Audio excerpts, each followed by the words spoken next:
My brother walked in his sleep every night, always stopping at my door. He never remembered in the morning. One night, I left the door open, and he came in and whispered something in my ear that kept me up all night. Part 1. The first evidence, the credit card statement. $213.74. Yes, I still remember.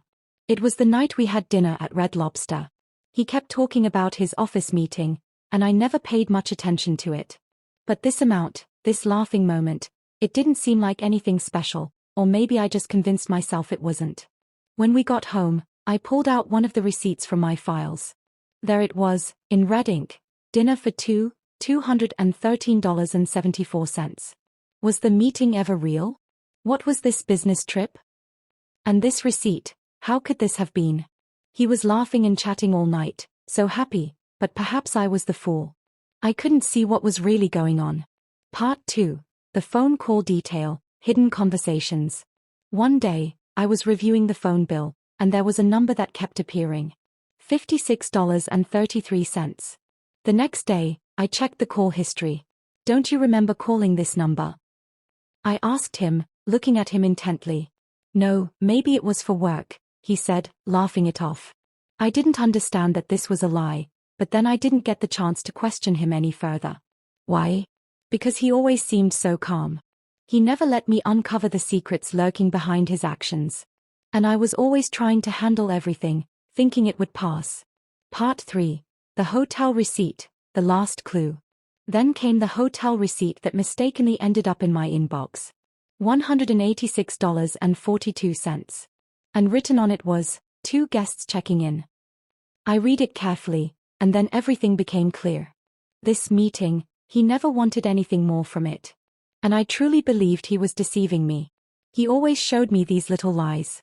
When we built a home together years ago, I always thought they didn't matter until he finally revealed the hidden truths behind them. Part 4. The joint bank account, the hidden truth. The politics of his money versus our money had always been confusing, as if there was no clear accounting. But then, one day, I looked at the last voucher and discovered everything I hadn't known. A portion of his total income would disappear each month. Where did that money go? He never told me, and throughout all those years, I never got the chance to find out. Part 5. The lawyer's first meeting, the separation begins. Everything moved so quickly when I first met with the lawyer. He was reviewing my records, understanding all the details of everything I had collected. What's all this? The lawyer asked. He's not giving me the justifications that should be mine, and I know the answer. I thought to myself. Part 6. The final evidence, a quiet evening. The time came when I had everything I needed. And today, I am sitting in my new apartment. Small, but it's mine. Now, it's just my name, I said to myself as I looked at my bank statement and quietly felt the beginning of a new chapter. Then I thought, in a few years, all of this will be a distant memory. And now, everything has changed. If you enjoyed this story, please consider giving it a thumbs up and subscribing to the channel for more gripping content like this. Your support means the world to me. Don't forget to hit the bell icon so you never miss an update.